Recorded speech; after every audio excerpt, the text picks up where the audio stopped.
Anong sabi natong si Kibuloy? You are no longer worthy to be our trusted leader. Okay. Okay, dahil hindi sila sumang-ayon sa gusto nyo? Yun ba yun? Ganun eh, yung mga katulad ni Kibuloy, ni Duterte, kailangan lahat sang-ayon sa inyo. Para ano? Para yung mga kabulastugan nyo ay sang-ayunan din, yung mga kademonyohan nyo ay sang-ayunan din. Hindi madaling magsang-ayon at siguro ay i-idolize or siguro ay hangaan ang mga ginagawa nyo basta nasa tama.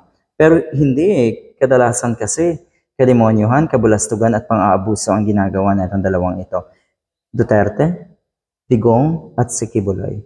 Ulitin natin, you are no longer worthy to be our trusted leader. Yun.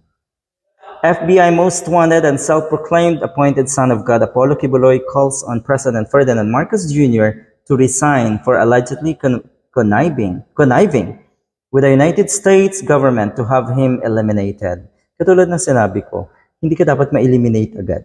Dapat nasa laro ka pa rin ng buhay. Pero pag dudusahan mo yung mga kasalanan mo, ganun dapat. Abay, napakasimple naman na ma-eliminate ka lang. Totoo. Abay, sarap naman ng buhay mo kung ganun. I mean, hindi ka magdudusa, hindi mo pagdudusahan yung mga ginawa mong kasalanan. Mahirap yan.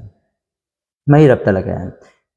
Alright, maraming mga natasan siyempre ang nagulantang dito sa panawagan niya na mag-resign na nga daw atang si Marcos Jr. Dahil nga nakikita niya na merong connivance na nangyayari between the US government and the Philippines. Siguro hindi naman talaga connivance yun. Siguro matatawag natin dapat talagang makipag-ugnayan ang administrasyong ito ni Marcos Jr.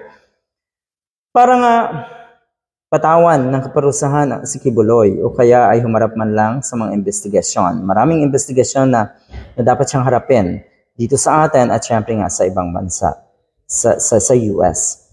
Alright, trusted leader nga ba itong si Marcos Jr.? Sa ngayon, hindi pa rin. Ang ibig sabihin, yung mga ginagawang ito netong nasa Malacanang, sa tingin ko ay personal pa rin ang kanyang interes. Pero kung titignan natin, sige, mamersonal ka sa mga Duterte. Mamersonal ka sa mga katulad ni Kibuloy. Dahil, sigurado tayo, ang makikinabang dyan at ang magtatagumpay dyan ay ang mga kababayan natin. Good luck.